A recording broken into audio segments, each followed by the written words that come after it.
Hello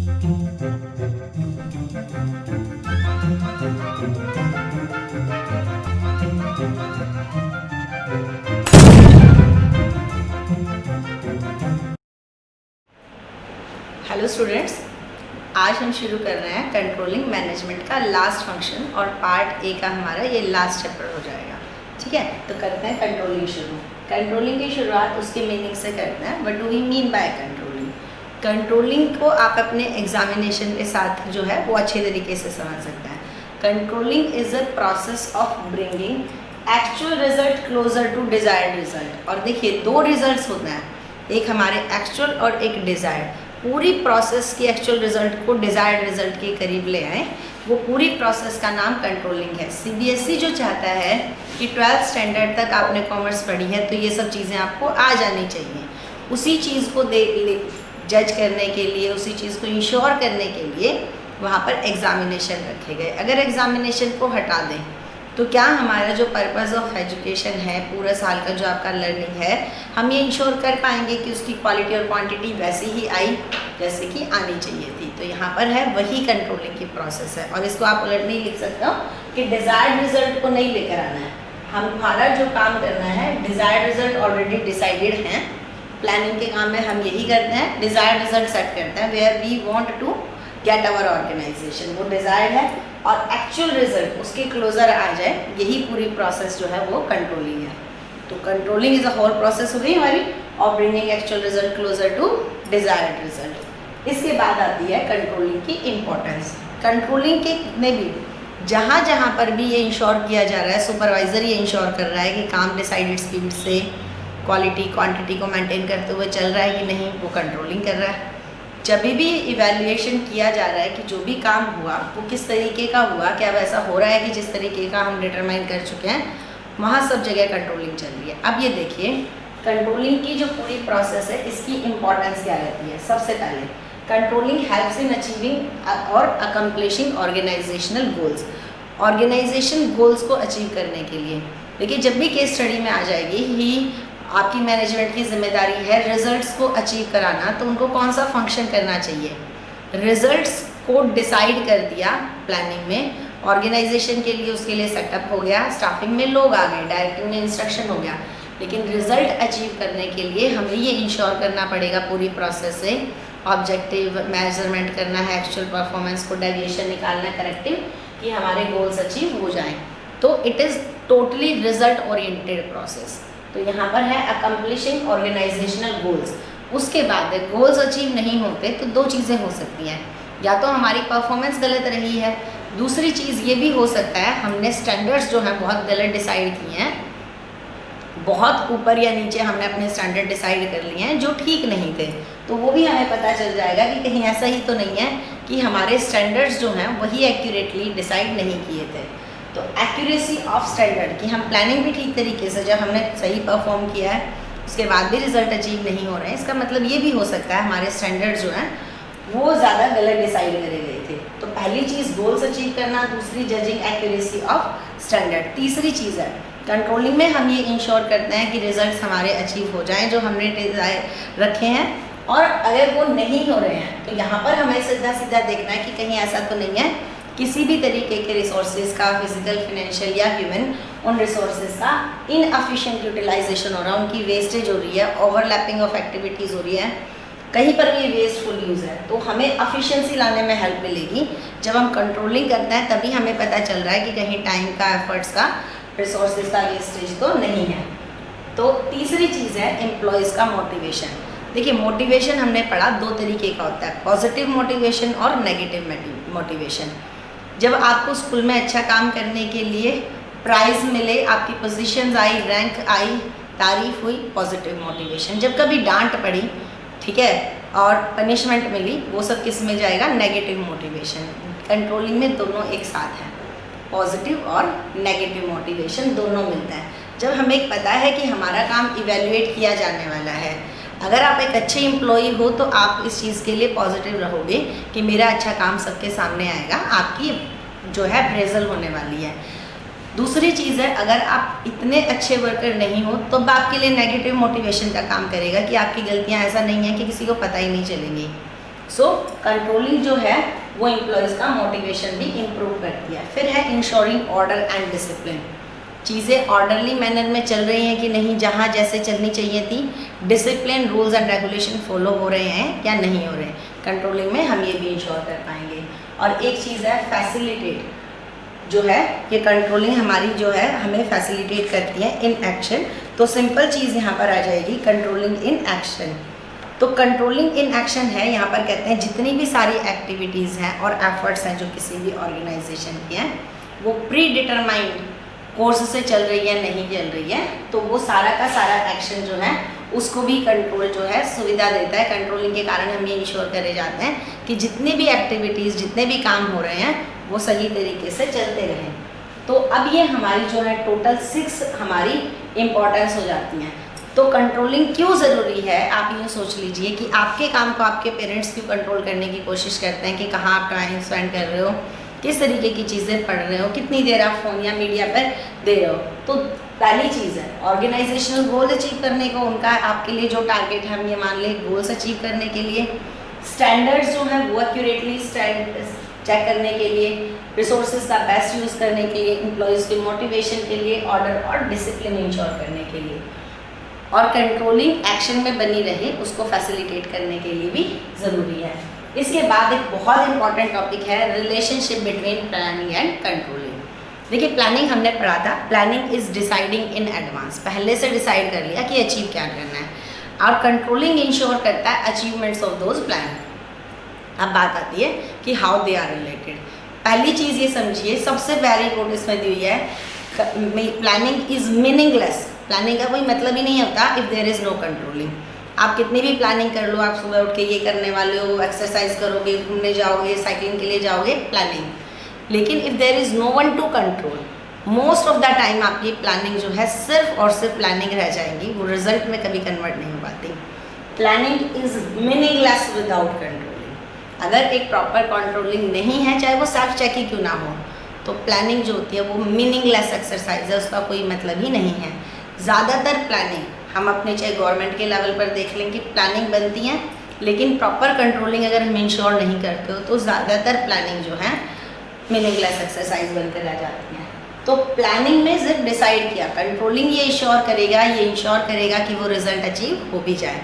तो अगर controlling नहीं है जो ये करे कि लगातार एक्चुअल परफॉर्मेंस को इवैल्यूएट करके डेविएशंस का पता लगाए और करेक्टिव एक्शन ले, तो प्लानिंग करने का कोई मतलब नहीं रहेगा। In the same manner controlling is blind without planning. Controlling के पास अगर यही नहीं है कि हमें अचीव क्या करना है, तो हम कैसे डिसाइड करें कि जो भी काम हुआ है वो ठीक हुआ है, गलत हुआ है, कितना आगे या पीछे हम अपने डिसाइडेड परफॉर्मेंस से चल रहे हैं। तो कंट्रोलिंग को जो बेंचमार्क प्रोवाइड करता है कि ठीक डायरेक्शन में चल रहे हैं या नहीं चल रहे हैं, वो प्लानिंग ने प्रोवाइड कराया। तो controlling is blind without planning. Controlling के लिए एक तरीके से आंखें कौन दे रहा है, उसको ये देखने की क्षमता कि वो ठीक गलत है चीज़ें, वो प्लानिंग से मिलती है। तो ये दोनों चीज़ें कि they both processes are interrelated, inseparable twins बोले गए हैं मैनेजमेंट के, कि आप प्लानिंग और कंट्रोलिंग को अलग नहीं कर सकते हो। प्लानिंग और कंट्रोलिंग अलग अलग हो जाते हैं तो शायद इनका किसी का भी कोई रिजल्ट रहता नहीं है। इसके बाद है कि पहले हम ये मानते थे कि प्लानिंग जो है वो आगे देखने की प्रोसेस है, कंट्रोलिंग पीछे देखने की प्रोसेस है। प्लानिंग में हम मेनली आगे देख रहे हैं, हम डिसाइड कर रहे हैं फ्यूचर के लिए, कुछ हद तक ठीक भी है, और कंट्रोलिंग में जो हो चुका उसको इवेल्युएट करते रहते हैं। तो ये बोला गया planning is looking ahead and controlling is looking back, ये आधा सच है। प्लानिंग में हम आगे भी देख रहे हैं और प्लानिंग में हम पीछे भी देखते हैं। इसी तरीके से कंट्रोलिंग में सिर्फ पीछे नहीं देखते हैं, आगे भी देखते हैं।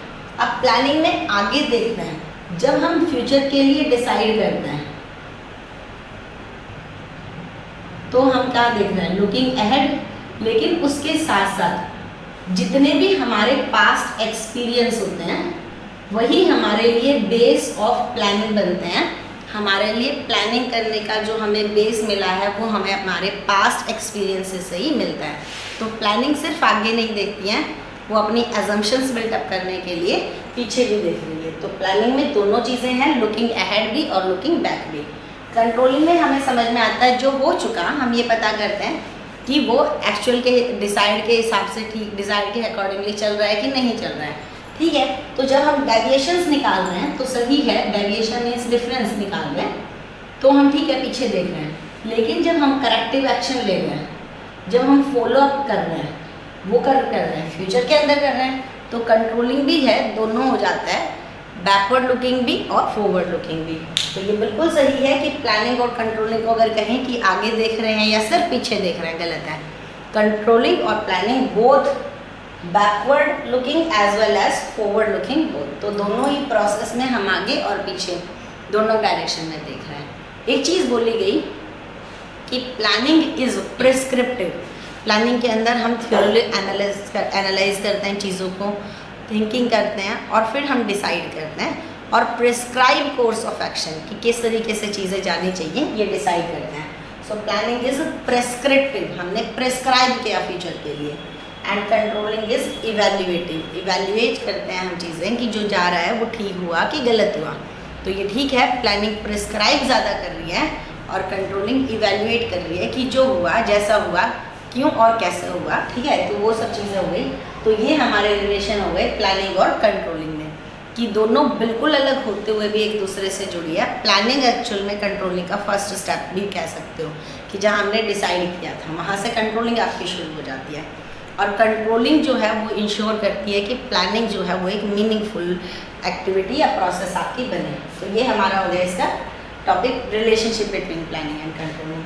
अब हमारा थर्ड टॉपिक जो है मेनली वो है प्रोसेस ऑफ कंट्रोलिंग। बहुत ईजी सा टॉपिक है, बिल्कुल इसमें कोई खास मुश्किल है नहीं। सबसे पहले हमने डिसाइड किया, मान लीजिए आप अपने प्री बोर्ड के एग्ज़ाम है, उसके लिए आपने डिसाइड किया कि परफॉर्मेंस का स्टैंडर्ड क्या रहने वाला है। आपने डिसाइड किया कि 98% मुझे लेना है। सेकंड परफॉर्मेंस स्टैंडर्ड, सबसे पहले परफॉर्मेंस के स्टैंडर्ड, और ये जितना प्रिसाइजली, जितना स्मार्टली आपने स्टैंडर्ड डिसाइड करे होंगे उतना ही आसान होगा हमारे लिए उन पर काम करना। तो हमने बिल्कुल ये नहीं कहा कि अच्छा रिजल्ट लेकर आना है, अच्छे की तो कोई डेफिनेशन नहीं है। एक बच्चे के लिए 70% भी अच्छे हो सकते हैं, एक के लिए 90 भी बुरे हो सकते हैं। हमने बिल्कुल क्लियरली डिसाइड किया।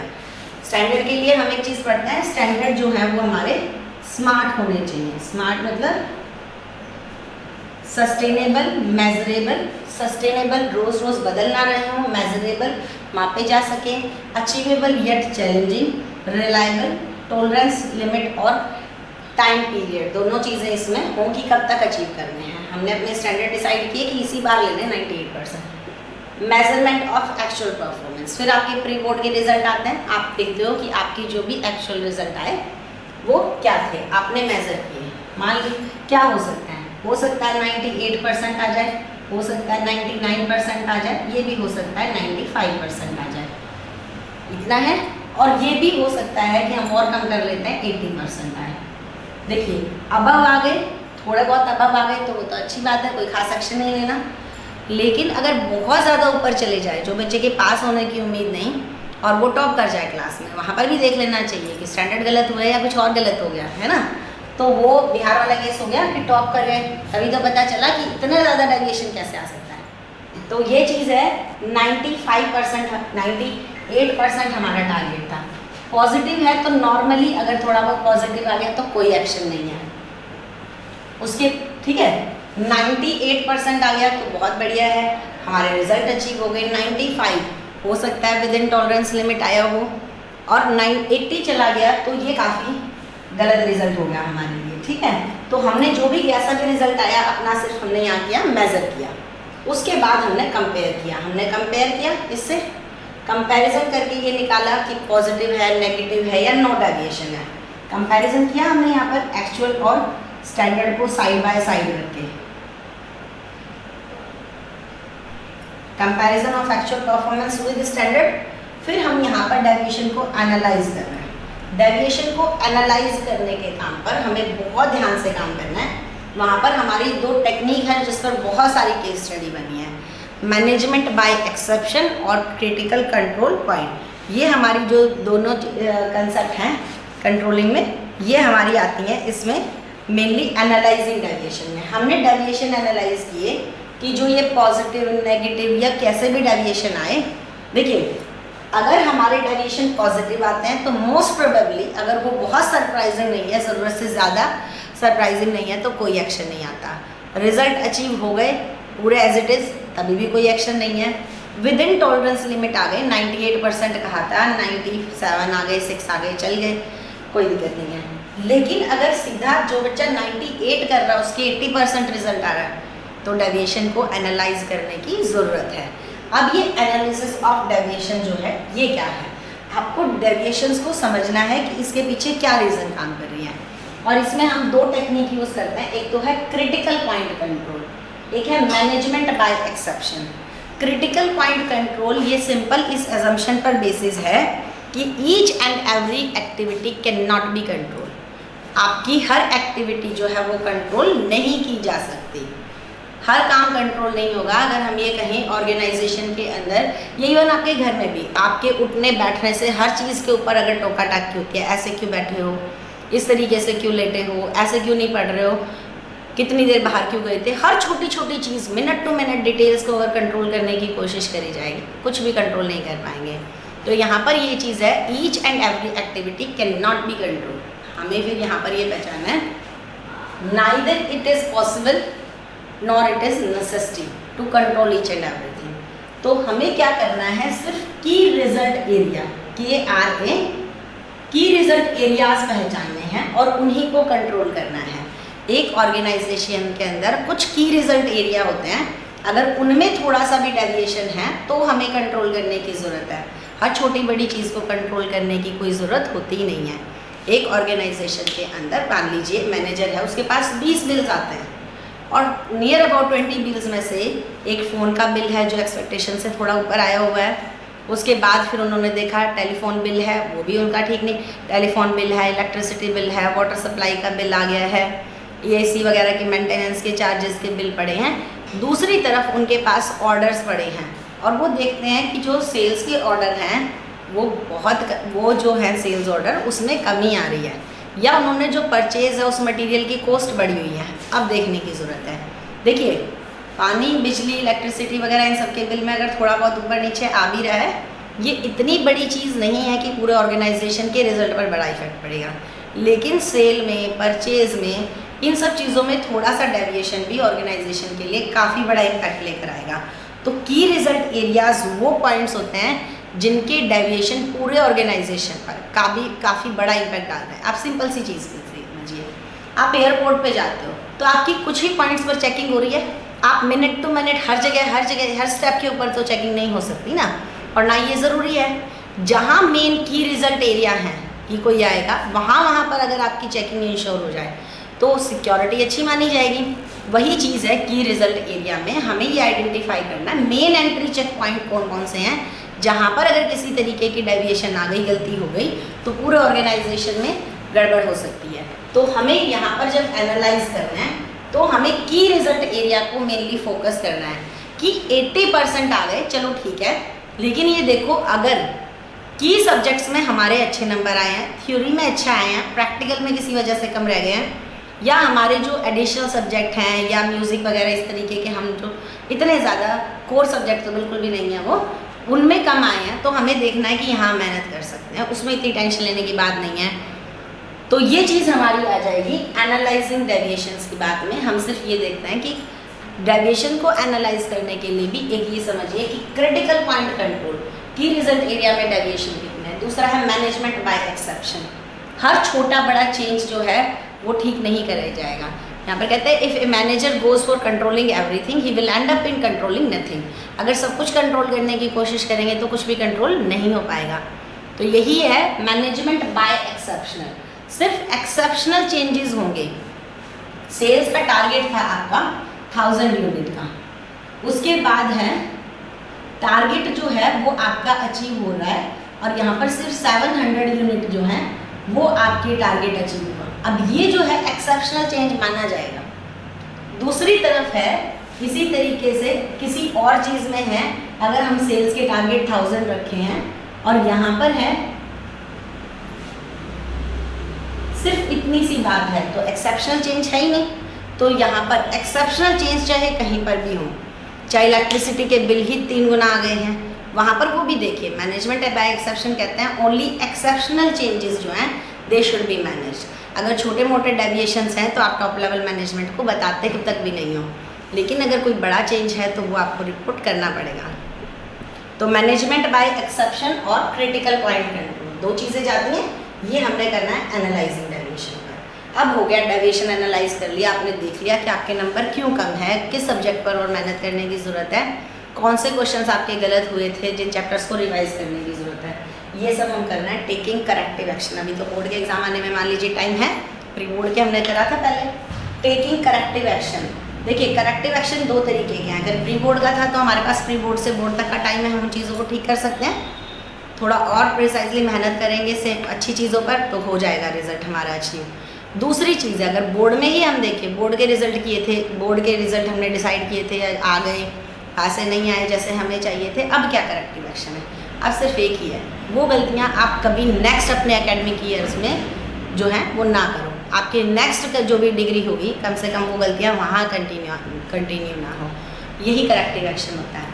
अगर सुधारने का टाइम है गलती तो सुधार लीजिए, नहीं तो कम से कम जो है वो आगे हम वो गलतियाँ रिपीट नहीं करेंगे, ये हमें इंश्योर करना होता है। यही से अगली बार जब हम स्टैंडर्ड डिसाइड करेंगे तो हमें हेल्प मिलेगी। तो ये हमारी टोटल 5 स्टेप प्रोसेस होती है कंट्रोलिंग की। डिसाइडिंग स्टैंडर्ड्स, प्लानिंग से ही शुरू हो गई, हम अपने स्टैंडर्ड डिसाइड करते हैं, फिर एक्चुअल परफॉर्मेंस देखी, स्टैंडर्ड डिसाइड, एक्चुअल परफॉर्मेंस, दोनों को कंपेयर कर दिया। 3 तक सिंपल चीज़ है, एक स्टैंडर्ड डिसाइड किया, एक एक्चुअल परफॉर्मेंस जो है वो मेजर की, फिर कंपेयर किया, कंपेयर करने में एनालिसिस ऑफ डेविएशन में मेहनत किया, और लास्ट जो हमारा हो गया वो हो गया हमारा करेक्टिव एक्शन लेने की बात। ये हमारी कंट्रोलिंग की जो है पूरी प्रोसेस हो जाती है। और इसकी 2 कंसेप्ट हैं कंट्रोलिंग की, मैनेजमेंट बाय एक्सेप्शन और क्रिटिकल पॉइंट कंट्रोल, जो बहुत ध्यान से पढ़ने की हैं। मैनेजमेंट बाय एक्सेप्शन में इतना बोला कि exceptional changes they must be control, और उसके बाद कहा क्रिटिकल कंट्रोल, जो की रिजल्ट एरिया हैं उनको ज़रूर कंट्रोल किया जाना चाहिए। तो ये हमारा चैप्टर कंप्लीट हो गया है। एक बार जल्दी से अगर देखें तो इसमें है क्या, कंट्रोलिंग की मीनिंग हो गई, एक्चुअल रिजल्ट को डिजायर्ड रिजल्ट के करीब लाने की प्रोसेस क्यों ज़रूरी है, गोल्स अचीव करना है, स्टैंडर्ड एक्यूरेसी चेक करनी है, एफिशिएंट यूटिलाइजेशन करना है, employees motivation, order discipline. Case study इस पर भी आ सकती है कि एक ऑर्गेनाइजेशन के अंदर एम्प्लॉयज़ मोटिवेटेड नहीं है, रिसोर्सेज का एफिशिएंट यूटिलाइजेशन नहीं हो रहा, या स्टैंडर्ड बहुत गलत डिसाइड करे जा रहे हैं। बताइए कौन सा फंक्शन नहीं हो रहा है, कंट्रोलिंग नहीं हो पा रहा। उसके बाद यहाँ पर इसके ऊपर हर एक के ऊपर तीनों में से हर एक जो है इनडायरेक्ट क्वेश्चन बनता है कि प्लानिंग इज मीनिंगलेस, इसको कमेंट करके बताओ कि क्यों है, इसको इलैबोरेट करना रहता है, पूरा समझाना कि प्लानिंग के बिना कंट्रोलिंग क्यों मीनिंगलेस हो जाती है, कि प्लानिंग उनको स्टैंडर्ड प्रोवाइड करती है अगेंस्ट विच हम कंट्रोलिंग को जज करते हैं। उसके बाद हमारी प्रोसेस हो जाती है, प्रोसेस में 2 कंसेप्ट है।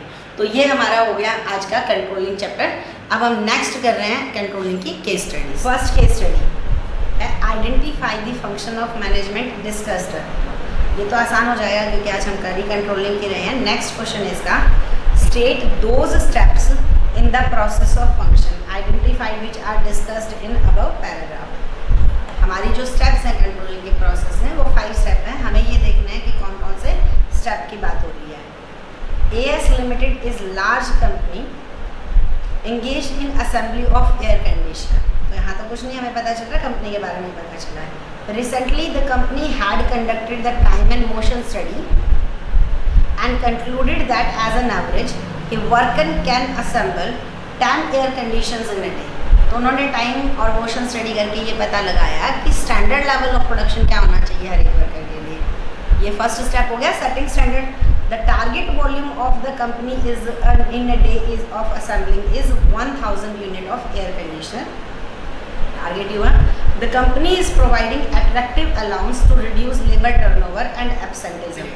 All the workers are happy। Even then the assembly of air conditioner per day is 800 unit। 1000 के उन्होंने स्टैंडर्ड डिसाइड कर रखे हुए हैं, असेंबल रोज के हो रहे हैं 800। Measurement of actual performance.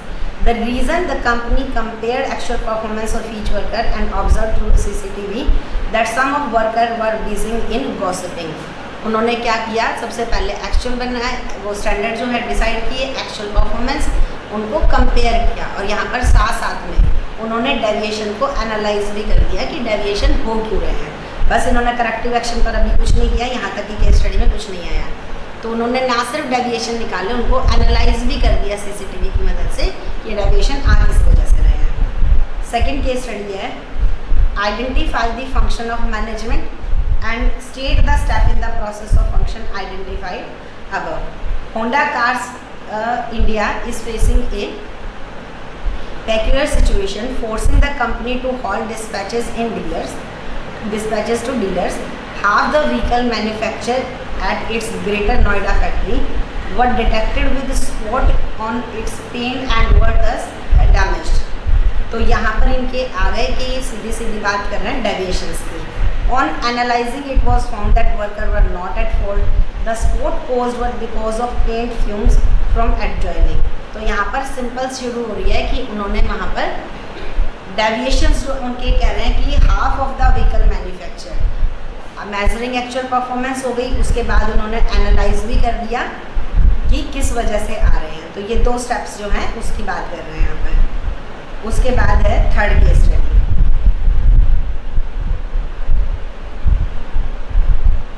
Third case study में है अगेन है फंक्शन आइडेंटिफाई करना है। The college installed biometric machine to record the attendance of the teaching faculty. After having observed late arrival of its faculty, the same is resisted by the staff. Staff resist करेगा ही, changes को resist करते हैं। To ensure smooth operation, biometric machine were installed in large number, thereby adding to the increased expenditure due to constant power failure. Biometric attendance failed to serve its purpose. करने की क्या कोशिश करी, controlling ही करना है। Late आ रहे थे उनको ठीक करने के लिए, जहाँ जहाँ रिजल्ट को अचीव करने के लिए आप एफर्ट लगाते दिखाई दोगे, कंट्रोलिंग कर रहे हो। फोर्थ की बात आ जाती है, नेम द मैनेजमेंट फंक्शन और इसकी इंपॉर्टेंस आइडेंटिफाई करनी है। फोर्थ की study, manager eight New York city import export company suspected that 2 employees were robbing it, कि 2 जो हैं वो चोरी वोरी कर रहे हैं। Expert advise the company is to install a software program that could secretly log every single stroke of the suspect. तो यहाँ पर वो करे suspects computers keys and give the report. Use this program help company in identifying the dishonest employees and check their frauds practices. तो सबसे पहली चीज़ देखिए, उनको ये पता ही नहीं चलता अगर कंट्रोलिंग नहीं करते तो सबसे पहली चीज़ तो यही चीज़ होगी, एफिशिएंट यूटिलाइजेशन ऑफ रिसोर्सेज। आपको ये पता चला तो ये इससे हुआ। दूसरी तरफ एम्प्लॉयज़ में डर रहेगा, एम्प्लॉयज़ मोटिवेशन होगा। ऑर्डर एंड डिसिप्लिन लाने का काम भी इन्होंने किया। इसी में 2 ही आइडेंटिफाई करने थे, 3 हो रहे हैं इसमें। उसके बाद है 5th केस स्टडी है identify the management function to rectify the above situation. Engineer India Limited is engaged in manufacturing machine component. The target production is 300 units per day. Company had been successfully attaining the target 3 months ago.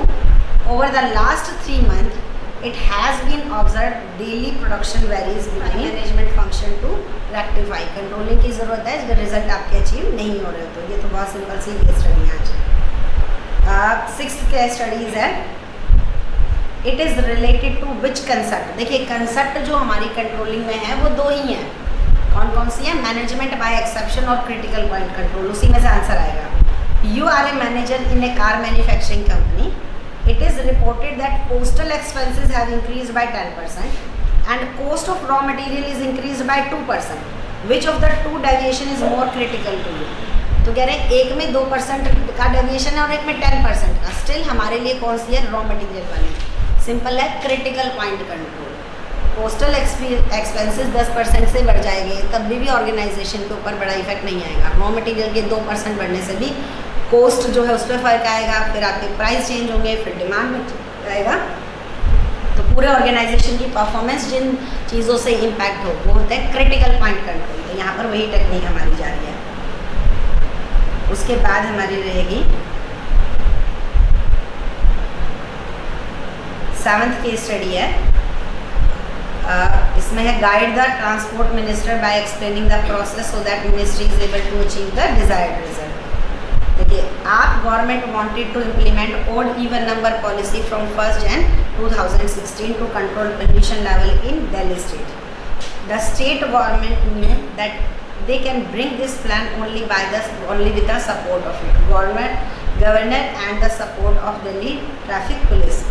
They wanted to bring the pollution level down, but they do not know whether they could get the result as expected. Write the transport minister. तो उनके transport minister को सबसे पहले वहीं से शुरू करते हैं कंट्रोलिंग की प्रोसेस। रिजल्ट को अचीव कराने का जहाँ जहाँ पर भी आपके पास कंसेप्ट में बात आ रही है, सिंपल इतनी चीज़ है, कंट्रोलिंग करनी है और उसकी प्रोसेस पहले आप ट्रांसपोर्ट जो भी मिनिस्टर है उसको कहेंगे अपने स्टैंडर्ड डिसाइड करिए कि आप अचीव क्या करना चाहते हैं इस ऑर्डिनेंस से। स्टैंडर्ड हो गए, फिर करके जब देख रहे हैं तो बताइए एक्चुअल में परफॉर्मेंस क्या है। डेविएशन एनालाइज करे हैं, डेविएशन निकाले, उनको एनालाइज करा और फिर करेक्टिव एक्शन। यही पूरी प्रोसेस चलनी है, यही एक्सप्लेन होगी। और आज की लास्ट केस स्टडी है। There are two managers, Rahim and Pankaj. Rahim is saying controlling is looking, where according to Pankaj controlling is looking back. Who is correct and explain why? देखिए, एक कह रहा है कंट्रोलिंग जो है लुकिंग अहेड है और एक कह रहा है लुकिंग बैक है। Both are right but in, ठीक है, पार्ट। वो दोनों के दोनों पूरी तरीके से राइट कोई सा भी नहीं है, गलत भी हम नहीं कह रहे हैं, क्योंकि कंट्रोलिंग हेड तो है ही है लेकिन उसके साथ साथ बैक भी है। Why controlling is looking back? When we evaluate actual performance, find deviations and correct them, that is all controlling looking back हो गई। और इसके साथ साथ जब हम कंट्रोलिंग के अंदर करेक्टिव एक्शन के साथ साथ नेक्स्ट बार स्टैंडर्ड में ध्यान रखेंगे। कुछ बुक्स में फॉलो अप एक्शन भी है कि कंट्रोलिंग में जो हम ले लेते, कंट्रोलिंग में हमने करेक्टिव एक्शन लिए, फिर हम लगातार उन करेक्टिव एक्शन को भी फॉलो अप कर रहे हैं कि वो डिज़ायर्ड रिजल्ट अचीव करने की दिशा में हमें आगे लेके जा रहे हैं कि नहीं। तो यहाँ पर कंट्रोलिंग बैक भी है और लुकिंग अहेड भी है। तो आज की हमारी केस स्टडी भी हो गई और चैप्टर भी हो गया। बहुत छोटा सा चैप्टर है, इसीलिए मैं कह रही हूँ लास्ट टाइम रिवीजन में अगर फर्स्ट पार्ट कर रहे हो तो बहुत ध्यान से बिजनेस एनवायरनमेंट, प्लानिंग और कंट्रोलिंग, इनको तो बहुत ज़्यादा ध्यान से करिए। बहुत छोटे छोटे यूनिट्स हैं और बहुत ज़्यादा नंबर वाइज इंपॉर्टेंट आती हैं CBSE पेपर में। तो आज के लिए इतना ही करते हैं। Thank you.